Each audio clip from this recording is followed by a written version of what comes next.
السلام عليكم ورحمة الله وبركاته. الله يسعد لي صباحكم مساكم كل خير، يحميكم يرزقكم يوفقكم يوفقنا. قولوا امين. رجعت لكم حلقة جديدة وفيديو جديد عن شغلة حلوة كتير ولذيذة وعالمية.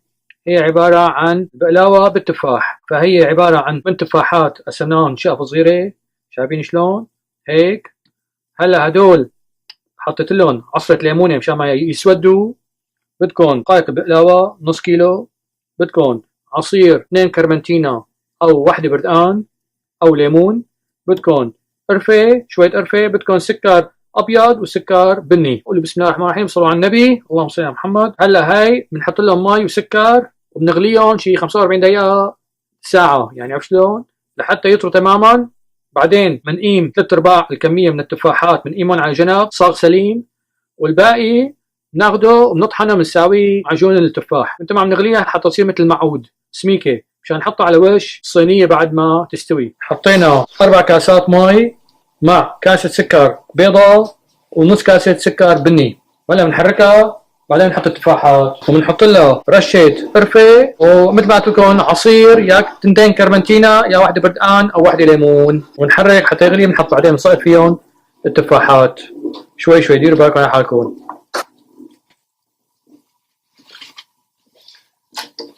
تغلي المي على الوسط 45 دقيقة. هلا استووا التفاحات، طلعناهم صاغ سليم، شايفين ما احلاهم، طلعناهم شاف شاف.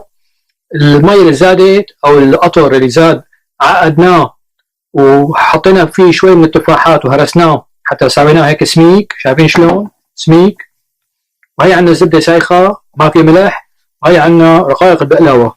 هلا بنكشفهم بنغطيهم مشان ما يشفروا.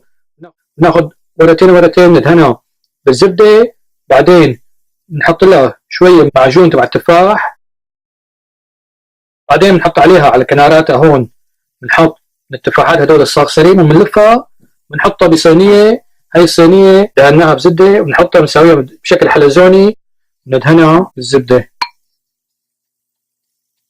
بنسوي غيرها بالزبدة، معجون تفاح، تفاحات بندورها ونحطها مع اختها الحلزونة، شايفين شلون.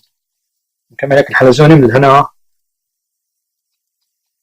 بزبدة ونسوي غيره. هاي اخر شي حطيناه، شايفين ما احلاهم. بدهنوا وشها كله بالزبدة، نحطها بالفرن على 350 ل 35 دقيقة. هاي البقلاوة بالتفاح ما احلاها، شايفين ما احلاها، بتاخذ عقل. هذا المية اللي خلصت من التفاحات بعد ما غليتهم حتى تعقد المية وتصير مثل القطر. حطيت لهم خلطتهم بمعود، فمعود تين تفاح بردقان اللي بدكم اياه، خلطته وعقدته سويته مثل القطر بس على البارد، شايفين شلون سميك.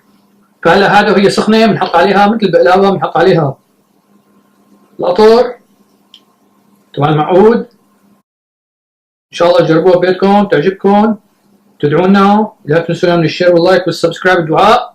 اللي عنده سؤال يبعث لي على اليوتيوب. السلام عليكم ورحمه الله وبركاته.